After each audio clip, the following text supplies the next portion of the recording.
Would you look at that second video of the week as promised? AFC playoff picture, went through the matchups of what it would be today if the playoffs were to start today, gave my winners. If you haven't checked that one out, go check it out. For those that are wondering what the hell is he talking about, well, now you know. And this one is going to be the NFC version of that. Kenny C, back on the ones and twos. Welcome back to the Kenny C Show. For those that are first-time viewers, you'll want to hit that subscribe button right now. I bring the entertainment, I bring the energy, bring the opinions, bring the facts, and I want to hear from you, above all, in the comment section below. Let's jump right into this thing. Take a look at the playoff picture here. I'm going to go through each of these matchups if the playoffs were to start today and give my winners for the NFC side of things. Philadelphia, as the 1 seed right now at 8-2, they would get the bye. As the 2 seed, you got the LA Rams, the Bears with the 3 seed, the Bucs at the 4, Seattle at the 5, Green Bay the 6, and the Niners the 7. On the outside looking in is Detroit at 6-4. Then you got Carolina at 6-5. The Bucs better watch out. No more slipping. You know that song by DMX, Slipping. I'm slipping. I'm falling. I can't get up. Well, the Buccaneers can't afford to not be able to get up. They have to keep winning.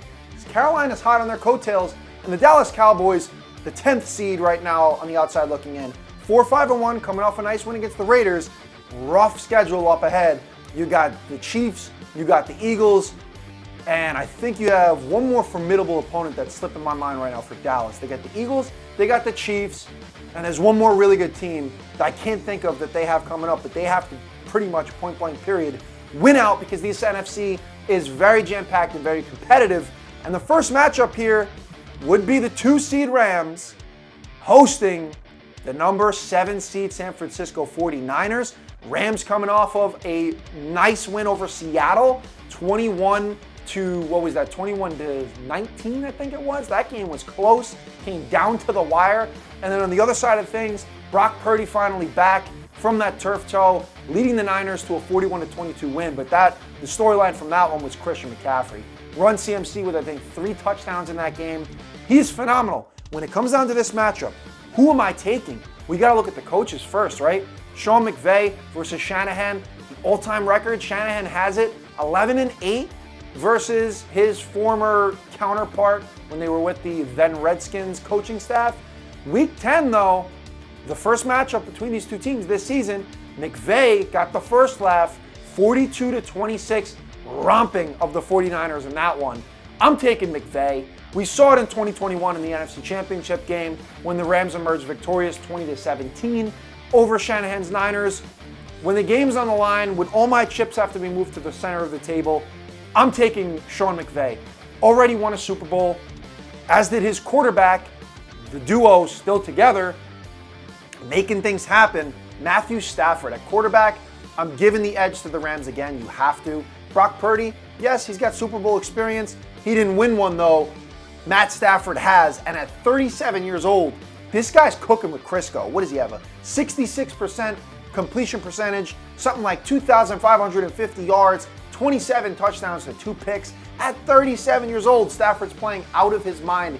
MVP level football right now. At running back, got to give it to Christian McCaffrey. Kyron Williams, shout out Notre Dame, is an absolute dog. But Christian McCaffrey's otherworldly. Skills position players, I'm giving it to the Rams. I'm taking Puka Nacua and Devontae Adams and Tyler Higbee over Jawan Jennings, Ricky Pearsall, Robinson, and Kittle. I would take the Rams skills position players all day. Defensively, Byron Young, Jared Verse, Braden Fisk on that D-line. 13th in yards per game allowed is the Rams defense. They are second, only 17.2 points per game allowed. That is second best in the NFL. Give me the Rams all in all to take a head-to-head matchup right now in the playoffs. Give me the Rams over the 49ers.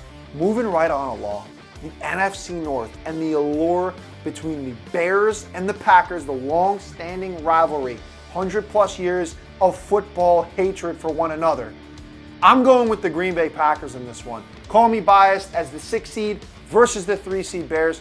In my opinion, the Bears are a bit fraudulent. Their 7-3 record is a bit fraudulent. Who have you really beat? The Raiders, the Saints, who else have they beaten? The Bengals. I mean, give me a break here.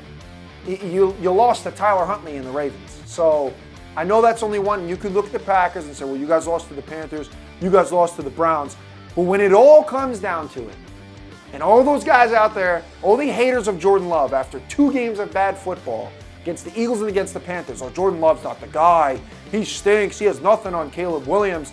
Go look at the stats, because outside of the rushing categories, Love leads him in every major category that matters for a quarterback, which is throwing the football. When you look at Caleb Williams' game, the guy is good when the structure breaks down.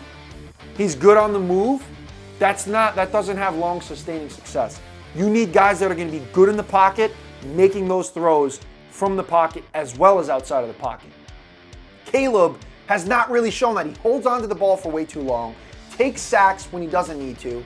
The Bears, one of the most penalized teams in the league in terms of, I believe on first down, they average like the longest distance on first down. Now the Bears, all in all, when we look at them compared to the Packers, Ben Johnson's a phenomenal coach. I think it's neck and neck with him and LaFleur in terms of who I give the edge to. Running back, you got to give to the Packers with Josh Jacobs. He's day-to-day, by the way, with that knee contusion. It's just a contusion. He'll be good. I'm taking him over DeAndre Swift. Skills position players, with no Tucker Kraft on Green Bay's side and no Jaden Reed right now, I'm giving it to the Bears, but also because the Packers have been insanely inconsistent offensively. 7 drop passes in the 27-20 victory over the Giants, in which I was in attendance for at MetLife. Cannot have that. Dobbs cannot be catching, 3 balls. Wicks dropped a ball. Watson had one that was pretty bad. You cannot have that. Point blank period. Need consistency. Romo Dunze has been that for the Bears. Last season and this season, he's been awesome. They have DJ Moore in that arsenal. Loveland has stepped up and emerged as a really solid rookie for them. They have some real good talent offensively on that skills position side. So I'll give that to the Bears. Defense, I know the Bears lead the NFL in takeaways with 22. 15 of those have been interceptions. Shout out to Kevin Byard. He's having a great year. Nashawn Wright the same. Tremaine Edmonds. They're having an awesome year. TJ Edwards and Tremaine Edmonds are awesome linebackers for this Bears defense. But they also allow the 10th most yards per game. That doesn't translate to success down the stretch if a team can throw the ball all over the yard on you, as long as they're not being careless with the football. For the Packers side of things, 7th best rushing defense in the league in terms of yards per game allowed. And as a cohesive unit, Micah Parsons makes all the difference. Generational player. I'm giving the edge to the Packers defensively. I think this one will be really close. And going into the season, I said that the Bears and the Packers will split the regular season record. We're going to see that in 3 weeks' time, week 14, when the Packers and the Bears go head-to-head against each other for the first time this season. But give me LaFleur and the Pack to beat the Chicago Bears in a playoff game right now. All my money on the line. Give me the Pack. And to conclude this episode, the last matchup that we would have, the 4-seed Tampa Bay Buccaneers at 6-4, playing host to the number 5 seed Seattle Seahawks at 7-3. You got Mike McDonald versus Todd Bowles.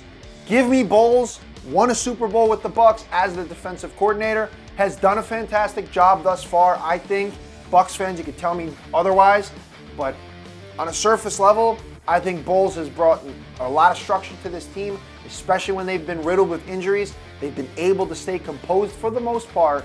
They're 6-4, still in first place in the NFC South.